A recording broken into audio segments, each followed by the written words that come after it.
When there is a problem, company, when harm is occurring, the function of liability is then to penalize the creators of the harm, who are the ones who can stop it from happening. Instead of just offloading all the cost onto the victim. Right.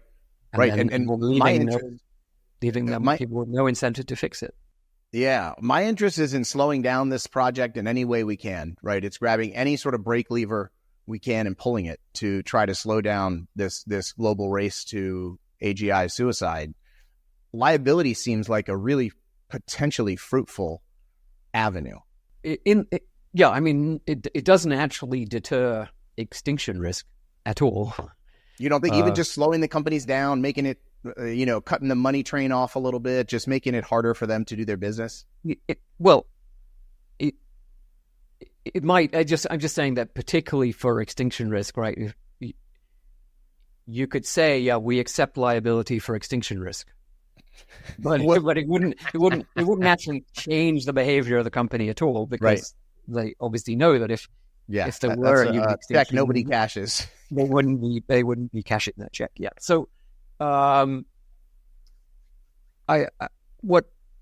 do I think? I think we are definitely trying as hard as we can to get serious regulation, but as I mentioned, my friend, the AI CEO, thinks it's not going to happen short of there being a major catastrophe. And I want to come back. I'm fascinated by this conversation with the CEO, because something that in AI safety world is certainly true is you can't talk about wanting a warning shot to happen. That is like a taboo subject. You can't want it to happen. You say, we may get a warning shot, and that might cause the world to wake up. And I generally don't want a warning. I don't want 1 million people to die in a catastrophic warning shot event. I don't want that. Right. But there's a linguistic trick in there, and you're saying this AI CEO of a public company is literally going the whole way, and he's saying, I want it. Well, you're saying that's what he sees as the best case. That's the because if that doesn't happen, then capabilities continue to increase, regulation doesn't happen, and the potential scale of the disaster gets bigger and bigger and bigger as time goes by. Yeah. Also, presumably, at that stage, with that level of AI capability, AI systems and the companies that own them control more and more and more of the global economy. Right? I mean, we could be at a stage where 80 or 90% of global economic output is created by AI systems.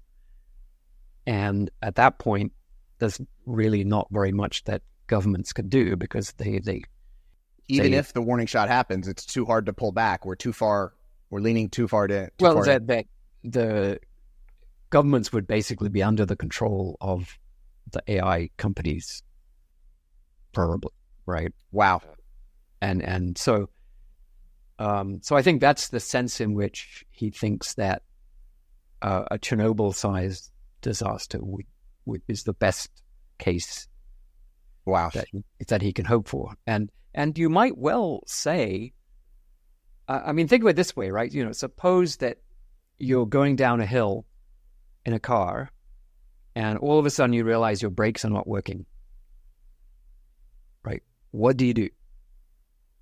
The longer you can like jam the steering wheel over and crash into the side of the hill, and hope that you don't get too seriously injured.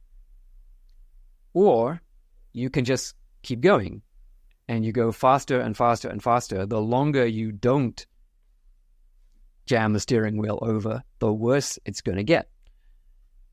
Right? So rationally, the thing to do is to bring about the smallest scale disaster you can as soon as you can. I think that's the metaphor, right? We're going down a hill with no brakes. The sooner you end it, the better. Much like people always want shape put to what extinction could look like, do you have thoughts about what a plausible warning shot might be? If it's in the next few years? So Yeah, we didn't quite finish that that conversation actually that we began earlier about how AI systems could bring about extinction. But the Chernobyl scale event could be, it could be a financial crash, where global markets are manipulated, or the financial system of payments and exchange and everything is brought down.